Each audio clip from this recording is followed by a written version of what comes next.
Mira, aquí hay una cuestión. Efectivamente, no podemos entender la Constitución mexicana si no entendemos, por ejemplo, la Constitución de Massachusetts, que es la que, digamos, de alguna forma es una copia que hacemos en México para darle cuerpo y contenido a la Constitución que inicialmente planteó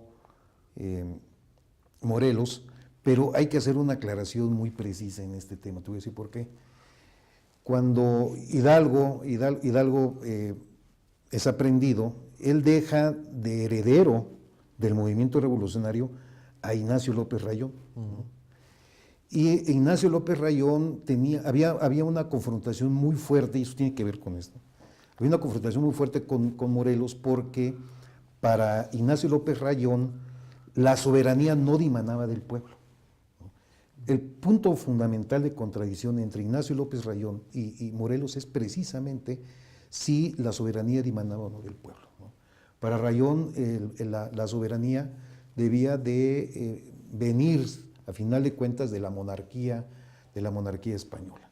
Ese punto de quiebre entre Rayón y Morelos obliga a Morelos a convocar al Congreso de Anáhuac a la celebración de un Congreso Constituyente, que es el primero que se da en esta lucha por la independencia de México, y aunque no entró en vigor la primera Constitución, que es la Constitución de Apatzingán de 1814, sí fue, digamos, bueno, por ser un constituyente fue un afluente, como un afluente, fue el plan digamos, de Ayala de en la representativos de todos estos compañeros que fueron los insurgentes, y entonces crean la primera Constitución, que es la Constitución de Apatzingán. No entró en vigor, nunca entró en vigor la primera Constitución. La primera que entra en vigor es la de 1824, pero desde luego retoma muchos elementos de la Constitución de 1814, y el punto de quiebre nodal, insisto, es en lo que hoy tenemos en el artículo 39 de la Constitución del 17, que es que la soberanía dimana del pueblo y que el pueblo está en todo momento en capacidad de decidir su forma de gobierno. Eso es importantísimo. Sí, nosotros ahora en la propuesta, el borrador constitucional que estamos desarrollando, ya no ponemos dimana, sino la soberanía reside en el pueblo, es del pueblo, el soberano es el pueblo, que es la gran lección de la Revolución Francesa. El pueblo es el soberano, por eso es interesante también en el ángulo que estamos tratando de plantearnos, es que no le estamos preguntando a la Cámara de Diputados, no le estamos preguntando al INE, al Instituto Nacional Electoral, le estamos hablando al pueblo y estamos tratando de organizar al pueblo y que el pueblo en su soberanía diga, pues ahora el registro civil va a ser de esta forma y lo vamos a hacer. Un poco lo que también tampoco es nuevo, vemos las juntas de buen gobierno que hicieron los zapatistas, ¿no? Los caracoles. Los caracoles, o también las policías comunitarias, o el caso de Cherán, en Michoacán, que el pueblo empezó a autogobernarse, y es algunos de los afluentes en que está inspirado este proyecto, de empezar a decir, pues este pueblo se puede organizar y hacer a un lado esta clase política que la verdad ya no da para más, no tiene salida, no queremos realmente gente como las que ha encabezado el PRI, ¿no? O sea, esa gente debe desaparecer de la escena política, no físicamente, pero claro, sí de la escena política, ¿no? Que no esté en lugar de tomar decisiones, ¿verdad? Y que haya otra generación encabezando este pueblo que tanta historia y tanta nobleza tiene y que lo refleja muy bien Morelos. Y estamos siguiendo, si tú ves, un poco el ejemplo de Morelos. Imagínate, está el virrey o Donojuy. Y en Ecatepec, ¿no? Sí, en el cambio. Y él convocando a un constituyente, ¿no? Y ahora creo que lo mínimo que puede hacer el pueblo mexicano es convocarse a una nueva constitución, a un nuevo espíritu constitucional. Pero tal vez un punto también que habría que analizar es el hecho de que la Constitución desde el 14, la del 24, la del 57, la del 17, efectivamente retoma la división de poderes que en su momento llegó a plantear Montesquieu en Francia. Pero también hay que reconocer que hay una serie de derechos y de circunstancias que se van dando, sobre todo a partir de la década de los 50, 60, el surgimiento de nuevos derechos, por ejemplo, que hablan de derechos humanos de tercera generación, que no estaban reconocidos en el 17, porque además no era el momento histórico para preocuparse por el medio ambiente, por el derecho a la cultura, o el derecho a las redes, por ejemplo, de comunicación, cosas por el estilo, virtuales, que son derechos de cuarta generación y que se han ido incorporando. Esta idea de los tres poderes, en realidad en la Constitución actual, si hacemos la definición clásica, pudiéramos dividirlo en ejecutivo, legislativo y judicial, pero en realidad no es cierto, por una razón. Y esto lo empezó Salinas, aunque no lo querramos reconocer, lo empezó Salinas, obligado por las circunstancias cuando crea la Comisión Nacional de Derechos Humanos, ¿no? ¿Qué es la Comisión Nacional de Derechos Humanos? ¿Es un organismo del Poder Ejecutivo? No. ¿Es del Legislativo? Tampoco. ¿Es del Judicial? Tampoco.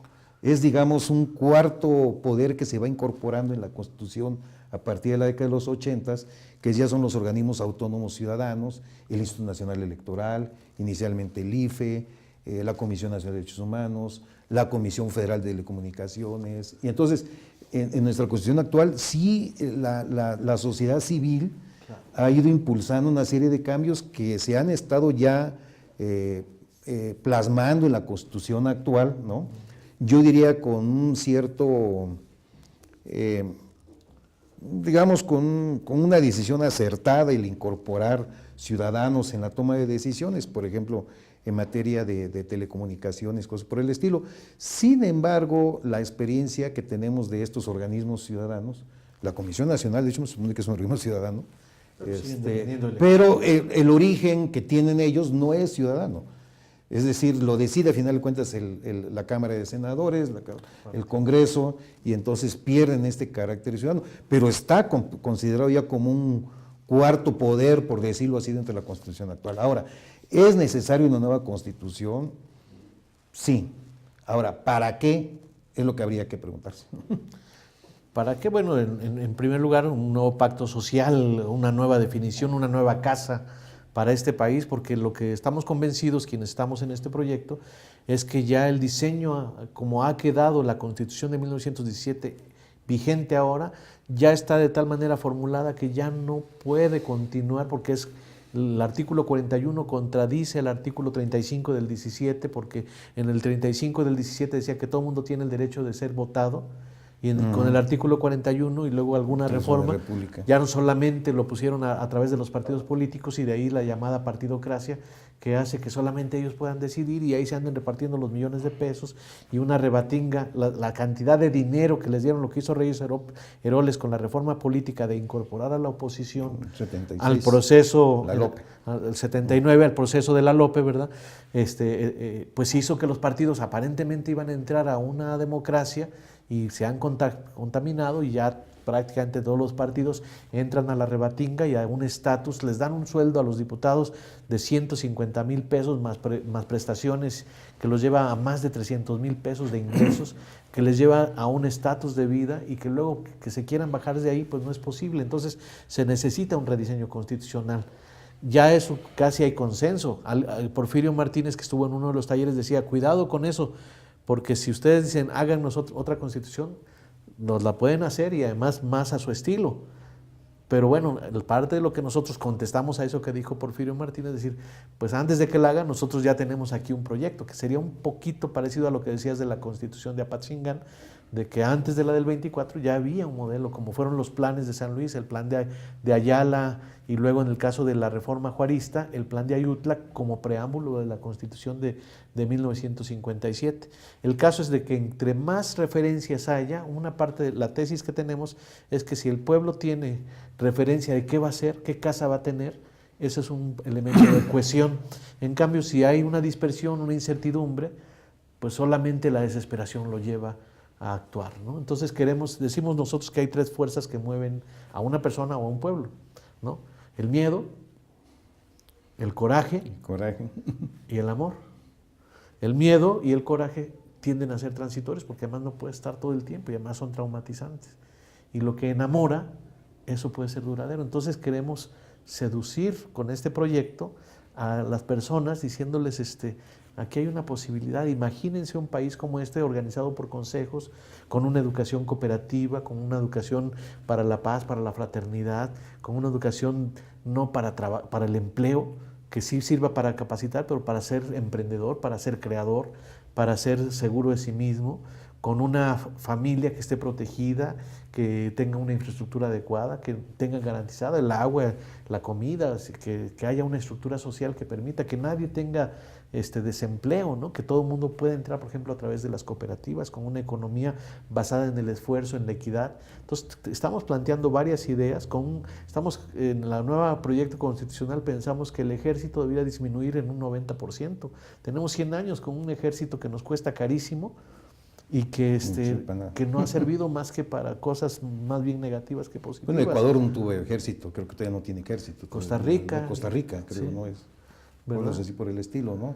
O sea, ejército para qué, ¿no? Entonces, una Guardia Nacional para proteger algunas cosas básicas, pero que en general, y que sea una organización por consejos, Consejo de Educación, Consejo de Hacienda, y que entonces, en lugar de que sean los ciudadanos medio participando en el gobierno, que sean los ciudadanos, el pueblo, sería un autogobierno del pueblo por el pueblo. Entonces, la idea es que sea una especie de mapa, de planos, de una nueva casa, y que eso nos pudiera dar un poco de confluencia en la unidad, sobre todo porque ojalá y el 18 dijera otra cosa, ¿no? Pero hasta donde se ve, no está claro que el 18 va a decir otra cosa y que las elecciones efectivamente sean canalas. Hasta donde se ve, las elecciones y los procesos electorales y los cargos de gobierno son un proceso corruptor.